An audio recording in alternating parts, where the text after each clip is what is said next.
Hello everyone, here Danny Venegas with the Root brand. Just excited to be here with Mr. Clayton Thomas. Clayton, tell us a little bit more about you and your professional career, health and wellness. We want to know more about you. It all started long ago. Allow me to retrace.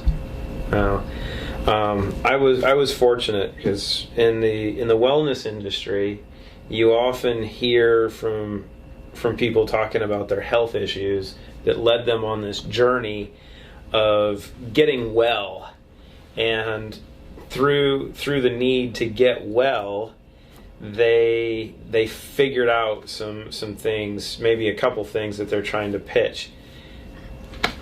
I've never had those circumstances. I grew up in a veterinary practice. I was quite fortunate from probably the age of 1 of being around the clinic and learning about animal and human nutrition, wellness, science from before I could talk. And that journey, when I was 12, I probably spent more time in surgeries and on farm calls and around clinical components than many doctors spend in medical school. Wow. But my dad banned me from being a doctor when I was 12. It was one of the best conversations I ever had with him. When you have the conversation as a kid, as, oh, Dad, I want to be like you, or I want to be like my parents. And my dad told me that I was allowed to figure out what my path was, but I was not meant to follow his. But the interesting part of how our journey takes place is the science, the key components of nutrition and wellness and the value for humans and animals has always been something that stuck with me. And as an athlete, growing up, I was always focused on how to improve my performance. So, the importance of supplementation and nutrition and training has always been a core foundation. So after I was done with college and I graduated with a degree in humanities, and it makes you think, with a degree in humanities, you really can't do a lot. So I guess you have to become a humanitarian. Yeah. But my focus was in business communications and kinesiology. Which, when you look at what we do now, it's the amalgamation of all of those. But after college, I really got to dive into what I wanted to learn. And about 16 years ago, I had my perspective change because I was working in the direct sales industry with nutritional supplements because I started out of college in the financial services industry because I wanted to build a residual income stream. And then had some colleagues say, hey, you know what? You can build an agency, but you can also do it in nutrition and wellness through a different model in the direct sales and multi-level marketing, which was quite intriguing. And through that, I was introduced to a company by a friend of mine that changed my perspective from focusing on supplementation in addition to the importance of subtraction. It really caused me to really dive into what the cause of the problem is, because we do such a good job of talking about issues, right? And it's funny because when you listen to people that are selling nutritional supplements, they are usually diametrically opposed to the allopathic community because they say doctors or MDs are taught to prescribe medicines and prescribe drugs, which is true because that's the process they go through in medical school as means of looking at symptoms, gathering information based on those symptoms, making a diagnosis, and based on that diagnosis, prescribe. And you commonly hear from the medical side, inflammation is a problem, high blood pressure is a problem, cholesterol is a problem, and there's a drug for that. And you hear people in the wellness community say, oh, well, that's not the issue. There's a supplement for that. But they're still talking about treating the same thing the same way, just using a different mechanism to do it. One being allegedly natural, one being synthetic. But no one addresses the underlying problem. So it was important to begin to understand, look at the cause. If you can address the cause, if you can remove the cause, you don't have problems anymore. That's awesome. And that is what led into my journey for the last 16 years of using what nature created, but perfecting means of a formulation that will clean up the body, that will work systemically, and that will create outcomes like we've never seen before. Awesome. And do so using what nature created. So that's been a little bit of the journey. Awesome. So I have a question, and I guess the topic of this video will be, to learn more about zeolites and types of clinoptololites and, orthosilicic acid. And based on your experience of 16 years already, and not only in business, but on health and wellness and addition by subtraction, could you explain our audience, could you explain, people are watching this video, what is clinoptololite, the types of zeolites, orthosilicic acid, because there are different names and people need to know. And there's buzzwords that people are starting to throw around because of some of the science that we've done and some of the science or the research that's come out over the last few years. So zeolites are a class of minerals and clays that are formed from volcanic eruptions, and there's a vast group, some of which people are really familiar with. You might have heard of bentonite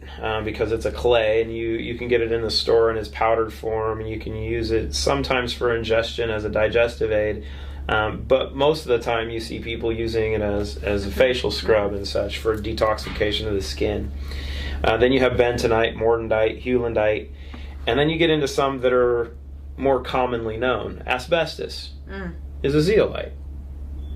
But one thing that we've learned about asbestos is, and it's important to understand these classes of crystals, minerals, and clays, is asbestos is more needle-like, and it was used because, much like the entire class of minerals and crystals, it has the ability to absorb water, which is why it was used in housing to remove water from the air in insulation.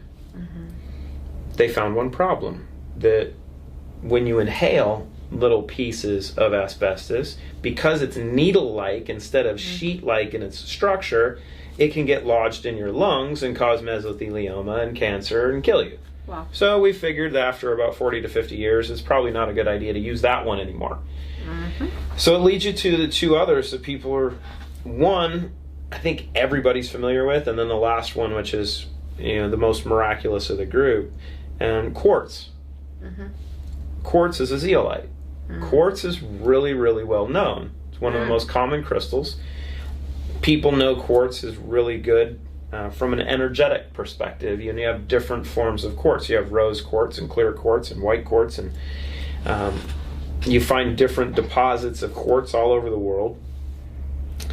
But then there's the last one, and it's the one that science has shown is the most unique. And recent research has shown that we still don't understand everything that this crystal is capable of doing, but it is the most advanced of the group, and that's clinoptololite. And clinoptololite is a quartz-like crystal that's formed from volcanic eruptions and the ash mixing in different lakes or seas in different parts of the world, and they've crystallized over a long period of time. We can say a couple 100 million years, but some people argue how old the Earth is. So they're crystallized over time, and they've created different beds of these zeolites all over the world. So the United States actually has some of the best clinoptololite beds in the world. You have some in China, which you probably wouldn't want to touch. There's some in Australia. Some of the interesting ones, Greece. So if you've ever been to Santorini, or if you've seen photographs of the water in Santorini, it is one of the most picturesque water photos you can ever take, because the water is so blue, it looks like you have the good toilet cleaner. Wow. And it was interesting because we were fortunate enough, I think it was a year and a half ago, I was able to take a trip to Santorini, and we took a tour around the island, and the water is absolutely pristine, but there's 3 beaches on Santorini, and it's a volcanic island, and it's a still active volcano, which is really cool. But there's 3 colors of beaches. There's black, there's red, and there's white. And they talk about the history of those beaches. The black and the red are the youngest, in the last few thousand years from volcanic eruptions that laid down that red and black rock. But the white is the foundation of the entire island. And what's interesting is the white is clinoptilolite. Wow. So the entire island is a big crystal. But the entire island is a massive filter. So, and it's that filtering aspect that keeps the water so pristine. So clinoptilolite is known, published, proven for its very unique capability to bind heavy metals, environmental toxins, because of its unique structure. It's like a negatively charged honeycomb, and you probably hear this from a lot of people when talking about clinoptilolite, because that's what it is. And it's made to grab onto bad stuff. And you have to understand why, right? Because in nature, we know that like cures like, right? And it's the homeopathic philosophy. And we know that where there's a problem, there's often a cure. So if you're walking out in the woods and you come across the stinging nettles, that there's usually a fern very close by that you can rub some of the seeds on the nettle mark that will eliminate any of the issue. Both things in nature, both usually very close together. And volcanoes are the largest natural source of emission of gases and heavy metals and toxins. And when, much like Santorini, when the planet was being terraformed, these volcanic eruptions were emitting massive amounts of gases and massive amounts of toxins. And had nature, that same process, not created something to remediate the environment that it was creating, life couldn't exist. Wow. So nature created its own filter. Humans have had to figure out how to use it. And the last few thousand years, clinoptilolite's been used in its crystalline form, from the Romans lining the aqueducts, to its rock form for agriculture and water and oil remediation, and then its powdered form for many aspects, digestive aids, detoxification of the gut. So you can look at kaopectate, you can look at destroxin, esdifan, different powdered zeolites, which are phenomenal, right? But they're specific to the gut. And then you have the journey that I've been on the last 16 years of working with some of the, you can say, the powdered suspensions of micronized powders that are put in water. And now with what we've created, which is going about 100 steps past whatever has been done, to creating something that is nano and micro sized crystalline fragments in solution that is permeable to every part of your body from your head to your toes. And how about orthosilicic acid? Because there is people want to understand this name and also clinoptilolite, and then I'm going to ask you about different types, and why is it important to know the types of not the types, but like you said the powders and the purity and all those things. So talk to us about orthosilicic acid. So it comes down to molecular structure, right? And it gets into a technical conversation that I love. But clinoptilolite is a sodium aluminosilicate, right? So being that structure, some people ask the question about aluminum, right? Is there free aluminum in clinoptilolite? And when you look at the molecular structure of the crystal, it's stable, much like water is hydrogen and oxygen. And we know the hydrogen is highly unstable. Oxygen on its own is highly flammable. But when you combine H2O, you combine two hydrogen molecules with an oxygen molecule, you create water that's highly stable. You can drink it, and you're not going to spontaneously combust. Good trade. And we're 70% water. It's a building block for life. Clinoptilolite is very similar. It's a sodium aluminosilicate. So you have sodium and aluminum and then silica that are all combined together to create this honeycomb structure. And we have focused on the detoxification properties of clinoptilolite. But like I was mentioning, clinoptilolite is proven to be absolutely amazing for its benefits. But research over the last 5 to 10 years has shown some of these amazing properties, But the main comment coming from the top researchers, and they're over in Eastern Europe, have stated that we still don't understand everything that this amazing mineral is capable of, what it can do, how it can do it, and why it does it. And the creation of orthosilicic acid is one of those. And what has been shown, and I think the primary article that I was able to reference that really led to it, and I think you have it, was published in 2000, was it 2015 or 2018? 2013, actually. 2013. And some of the look of it was understanding that orthosilicic acid is silica. It's a bioavailable form of silica. Mm-hmm. Mm-hmm. And silica is a primary building block for tissue, for ligaments, for skin, for hair, for nails. And we don't get enough of it in our diet, and because there aren't a lot of really good natural sources. What the researchers found is that you can use silicon dioxide, different aspects to get silicon, which you can get a little bit in some foods and some vegetables and such. But clinoptilolite is the best source for exchangeable orthosilicic acid. Wow.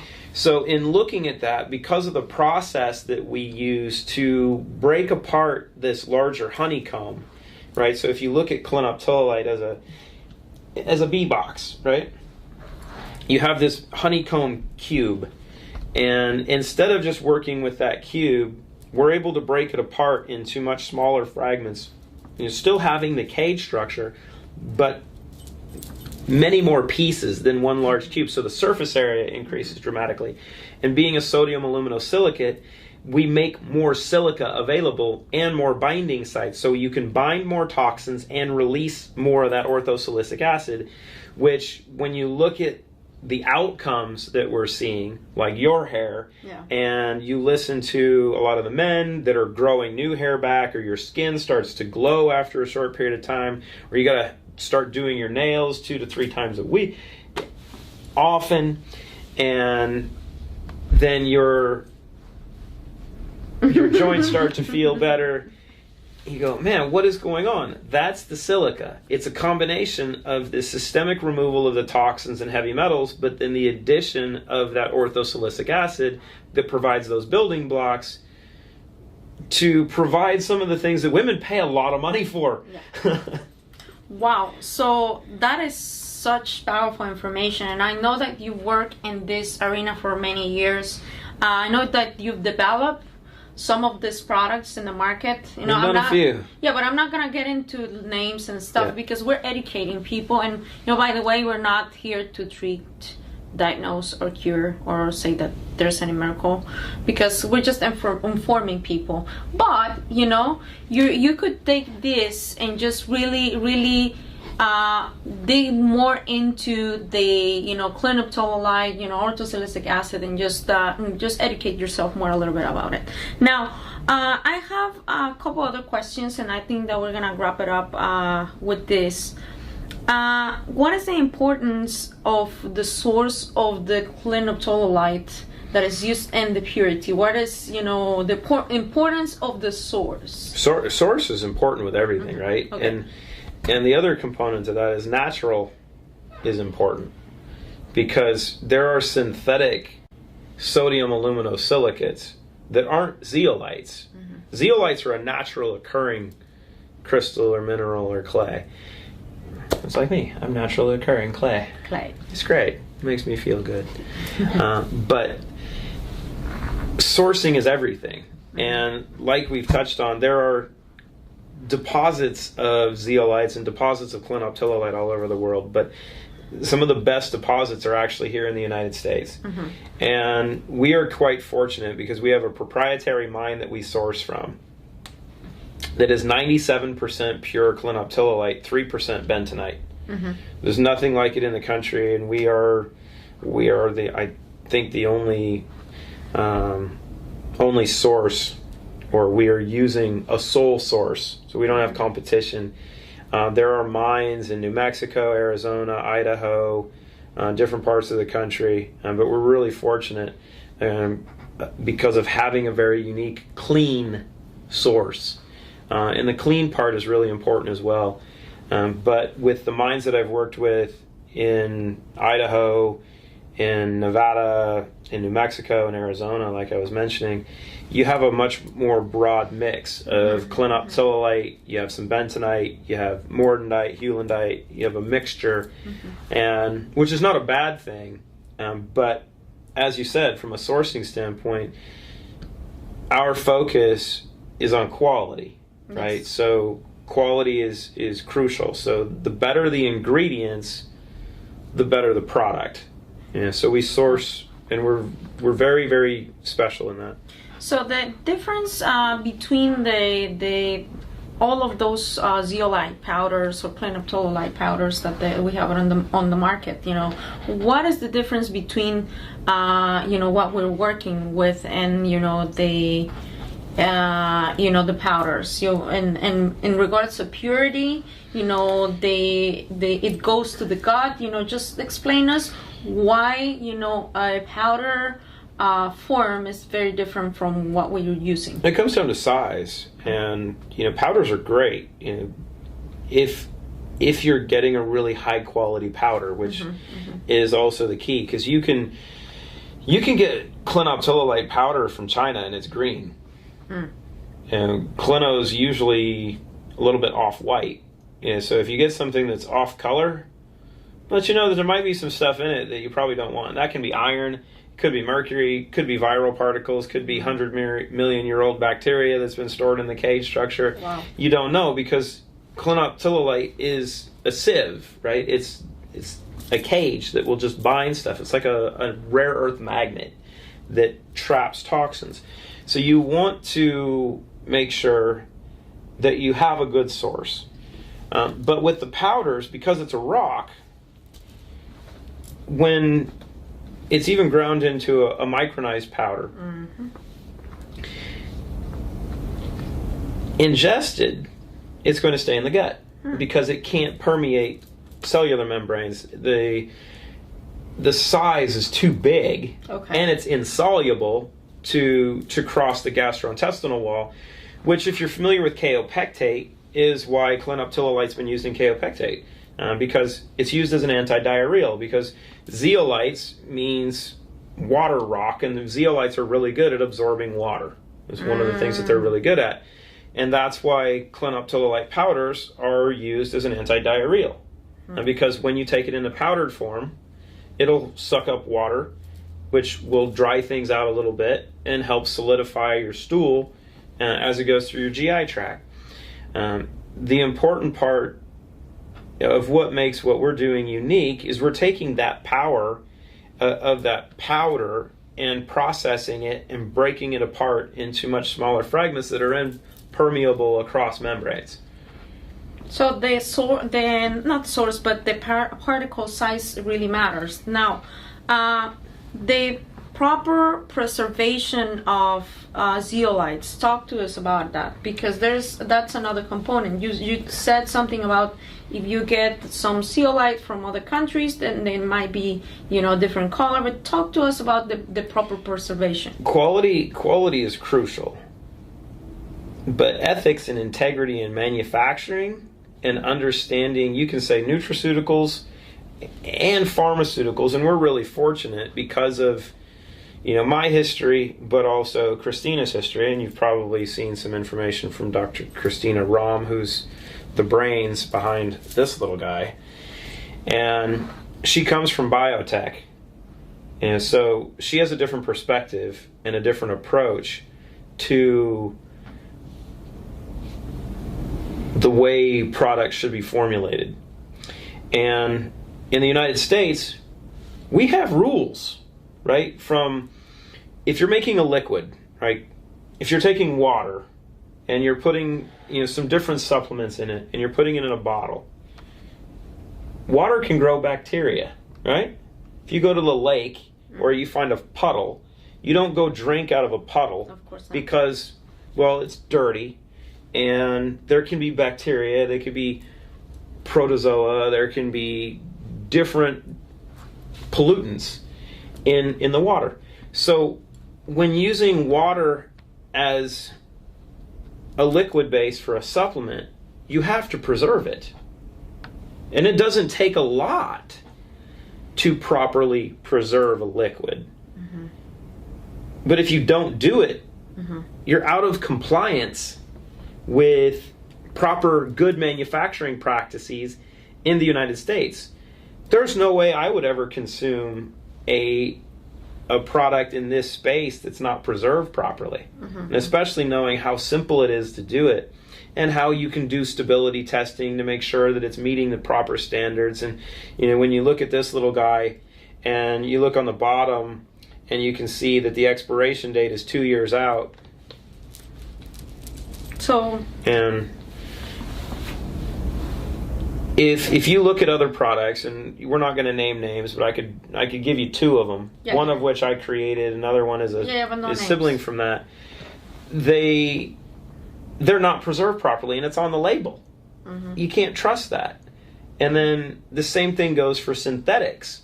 Oh, that was my next question. Can you tell me the difference between synthetics and natural zeolites? Yeah, this is the funny part, right? Because you have companies that are selling synthetic zeolites like they're good. And here's the funny part. We're going to talk wellness. We're going to talk nutrition. We're going to talk diet. At what point do you ever want synthetics? Honestly, do you want synthetic fruits and vegetables? Of course not. No, because they're plastic. Mm-hmm. Do you want synthetic skincare? No. No, because it's freaking plastics. Do you want synthetic supplements? No. People want naturally sourced vitamin C. They want naturally sourced vitamin D. You want naturally sourced minerals. You want naturally sourced foods. You want to make sure that the beef, the chicken, the pork, the turkeys, any type of food source that you're eating is naturally sourced. It's grass-fed. You don't want synthetics. And here's the funny part with clinoptilolite. Clinoptilolite is naturally sourced. It is grown and created by nature. There's no such thing as a synthetic zeolite. There are synthetic sodium aluminosilicates or synthetic aluminosilicates. You know the funny thing with those? Do you know the industry that they're designed for, and the only industry that they've been tested in? Petroleum. So, would you want to use a supplement that's designed for the petroleum industry? No, why not? That has no safety studies done on human consumption, is actually not recommended for human consumption because it's unsafe, because of the molecular structure of that synthetic has the ability to be broken down in stomach acid. So if you look at that and you say, wow, you pose the question about clinoptilolite being a sodium aluminosilicate and there can be aluminum. But in the natural form, it's not possible to release it. But in the synthetic form, it's science fact that it can and will happen. Which one would you choose? I know of course, natural. Take the natural route. Now, the difference in prices, because in the market, we've seen that there's different sources of clinoptilolite, orthosilicic acid, zeolites, name it. What is the difference in the pricing? Because you see that there are products that are really cheap or really expensive. What does it matter? Does the price matter? I think price is really important, but value is even more important. And here's the question. So if you've taken the time to come to the market after other products have been in the market, and the reason that this has come to the market after some of the other products is an interesting story that'll probably be told later. But if you're competitive, and I'm very, very competitive, if you're able to produce a product that is more advanced and more beneficial, that can produce better outcomes than the rest of the market, and you can do the market analysis to look at pricing, because price and value are two different conversations. You have products that could be really inexpensive in price that could be really valuable. But you can also have products that are really inexpensive that are trash. Same thing with products that are really expensive. Just because something has a high price doesn't mean that it holds value.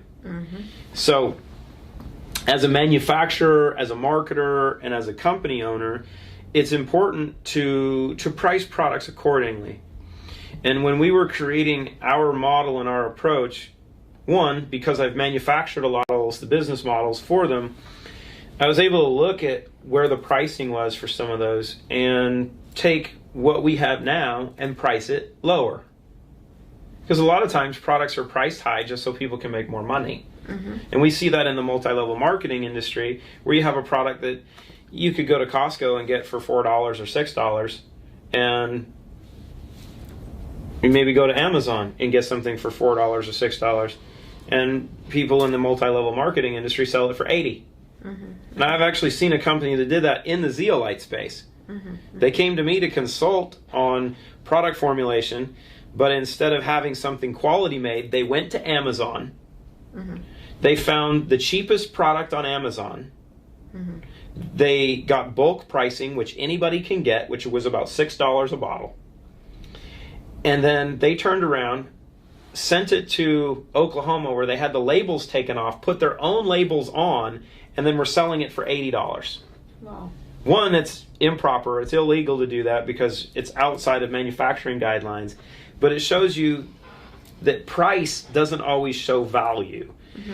And we wanted to make sure that we were providing the highest level of value at a price that was competitive and respectful. Because the other part of the equation is, if you make something too low in price, people don't value it.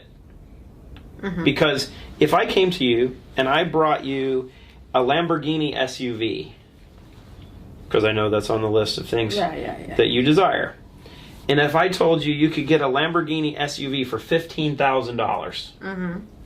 you would say, no way. No way. Because you know what the value is, and you know what the real price is. Yes. So you question it. So it goes both ways. You have to make sure that you're providing value, so you're not overcharging, but you also have to make sure that you're not making something too inexpensive to where people don't believe it's capable of doing that. So it's respecting the markets, but also respecting the consumer. Mm-hmm. I have a couple of things here. So can you pass me on this thing that we have? This is 100% natural. 100% natural. Let's talk about the property. Well, the little dropper up top is black. It's a little bit rubber, but it's naturally sourced rubber. But so you're not going to eat that. It's clean 100% from impurities. It's processed. Well, we won't say 100% because when we do our lab analysis and we test, you do microanalysis to make sure that you're mm-hmm. testing for bacteria.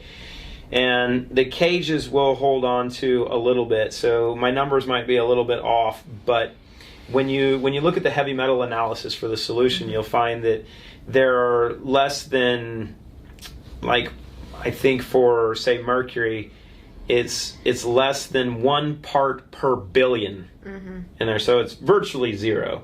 Mm-hmm. And for arsenic, it was like one part per billion. Mm-hmm. And so is it absolutely pure?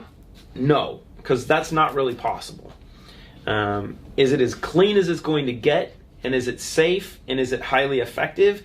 And the key thing with clinoptilolite, because of it being a binder in the manner, is if there were toxic metals that were stored in it, are they going to be released? And the answer is no. So it's as clean as it's going to get. It's processed in a manner that no other product in the world is processed to, and it works. And I have 2 more things, and I know that we've gone a little bit long, but I think this is very interesting. I think that the people will love to share this. And what is the size of the particles? On microns, or what is that? Are you a woman asking me if size matters? It matters. It does matter. It matters to some people. It does, and there's all a reference. So with this product, with what we do in the process, you hear a lot of people talk about nano fragments, mm-hmm, and because nano is a big term, right, for nanotechnology. Mm-hmm. And there's probably a good 20 to 100 people on the planet that really understand nanotechnology, well. We have one of those, because the good Dr. Christina Rahm just finished her certification from Harvard, a respectable institution of higher learning, in nanotechnology and bioscience engineering. So she legitimately has a background in nanotechnology. No one else in the nutrition industry and the wellness industry has anything close to it, because everybody else that was in her courses, and there was only about 20 people that I believe have the certification, they're all from the biotech industry, or they're all at research institutions like MIT and Harvard. So people like her, one, don't exist in the world of wellness, but there's very few of them. So when we look at fragment sizes, when we were doing the analysis, we do two types of testing, because to test for nano fragments you have to do one test, and then to test larger fragments you have to do a second test. So there are nano fragments that are part of the formula. What we suspect, because it's really hard to analyze them because they're so small, what's likely is a lot of those nano fragments is actually silica. It's silica that's broken off, which is beneficial, but the conversation is not, hey, these nano fragments, whatever they are beneficial for binding toxins, because particles that small aren't.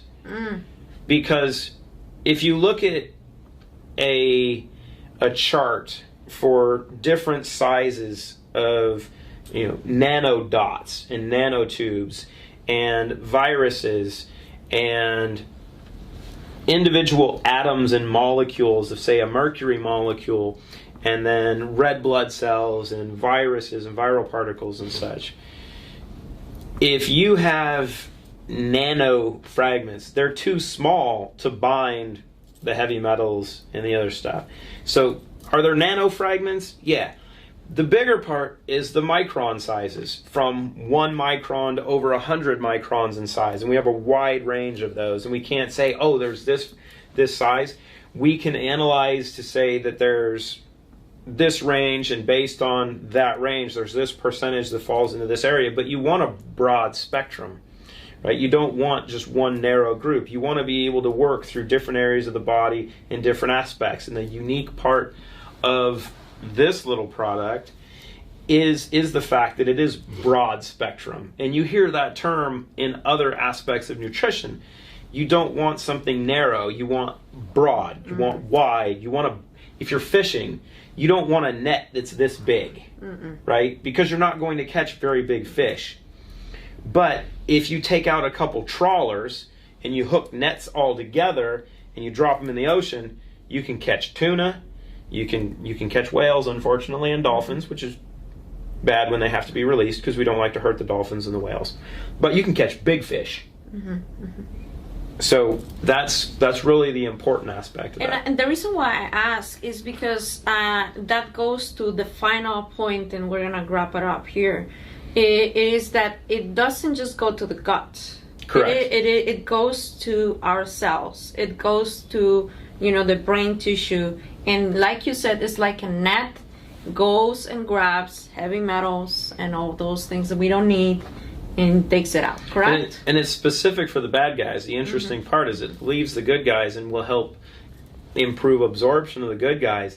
But just the point you made, natural clinoptilloid is good in the gut. What we've been able to do is, through process, break apart that honeycomb into a vast range of fragment sizes that are then able sometimes to work through the mucosa in the mouth and get into the tissue in the mouth, sometimes go through the sublingual membrane. So if you take it under your tongue or you swish it in your mouth, but then it can get into your bloodstream, and it can work through your circulatory system, and it can get into tissue, and it can cross different membranes. Some of the evidence is showing that, is it crossing the blood-brain barrier? That could be happening, and that's a great thing because it goes in and comes out. And it can get into your kidneys, into your liver, into your other organs. Some of it will stay in your gut because you have that different fragment sizes. And it will do what it does naturally, which is grab onto bad stuff, bind it, and then it gets flushed out.